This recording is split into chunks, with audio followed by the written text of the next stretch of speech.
এবং তখনই সে একটা ম্যাচিউর পলিটিক্যাল পার্টি হিসেবে নিজেকে উপস্থাপিত করতে পারবে বা সবার কাছে গ্রহণযোগ্য করতে পারবে। সেকেন্ড হচ্ছে যে আমাদের যে করিডোরের ব্যাপারটা আছে, এই বিষয়টা নিয়ে দেশে অনেক বিতর্ক শুরু হয়েছে। আমি একটা উদাহরণ দিব, আমার একটা ব্যক্তিগত অভিজ্ঞতা। আমি যখন ইউএন মিশনে ছিলাম, সেখানে রাশিয়াতে দুটো দেশের মধ্যে গন্ডগোল, একটা হলো আবখাজিয়া এবং জর্জিয়া।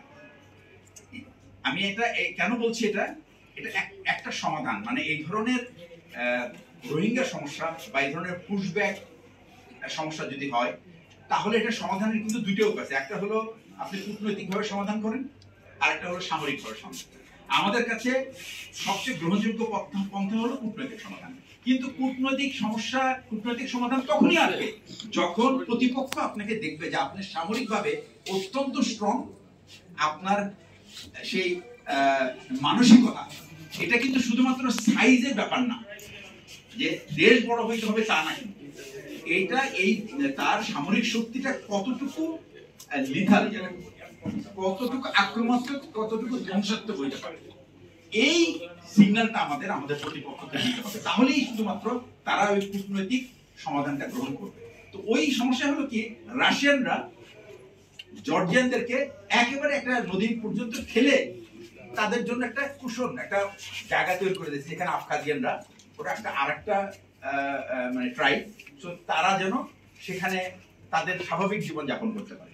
তো বাংলাদেশ সরকারকে আমি বলবো না যে এই ধরনের কোনো অপশন, বাট এই প্রস্তুতিটা নিজেদের মধ্যে রাখতে হবে। যদি আমাদের কূটনৈতিক সমাধান ব্যর্থ হয়, আমরা তো যুগের পর যুগ তো আমরা এই সমস্ত রোহিঙ্গা শরণার্থীদেরকে নিয়ে তো আমরা বসবাস করতে পারবো, এটা আমাদের জাতীয় নিরাপত্তার বিরাট প্রশ্ন। সুতরাং এইখানে আমাদের সেই সামরিক অপশনটা তৈরি রাখার জন্য আমাদেরকে সেই প্রস্তুতি, এটা কে করবে? এটা একটা সরকার এবং সামরিক বা সশস্ত্র বাহিনীর মধ্যে যারা আছেন তাদের একটা সম্মিলিত প্রয়াস।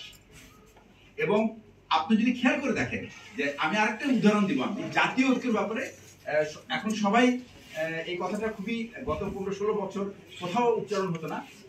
শহীদ রাষ্ট্রপতি জিয়াউর রহমান, আমি ওনাকে ব্যক্তিগতভাবে দেখেছি, আমি সামরিক প্রশিক্ষণ নিয়েছি, ওই সময় আমি ওনাকে দেখেছি একটা আমাদের একাডেমিতে। কিন্তু এখন আমি তার ব্যাপারে, তখন থেকে আমরা তার ব্যাপারে পড়াশোনা করে জেনেছি। এখন যদি আমি চিন্তা করি, তখন আমরা অবশ্য বুঝতাম না ব্যাপারটা। উনি কিন্তু সবচেয়ে বেশি গুরুত্ব দিয়েছে একটা ব্যাপার, সেটা হলো জাতীয় ঐক্য। এবং জাতির ভিতরে উনি কোনো সময় দেখেন নাই যে এই দেশের মানুষ, সে যে রাজনৈতিক দলে থাকুক না কেন, সে তো এই দেশেরই মানুষ।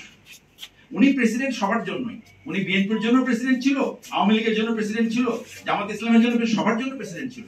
এবং উনি কিন্তু ওই দৃষ্টিকোণ থেকে নিজেকে সবসময় বিচার করেছে। এবং চিটাগং হিল ট্র্যাক্সে আজকে যে সেটেলাররা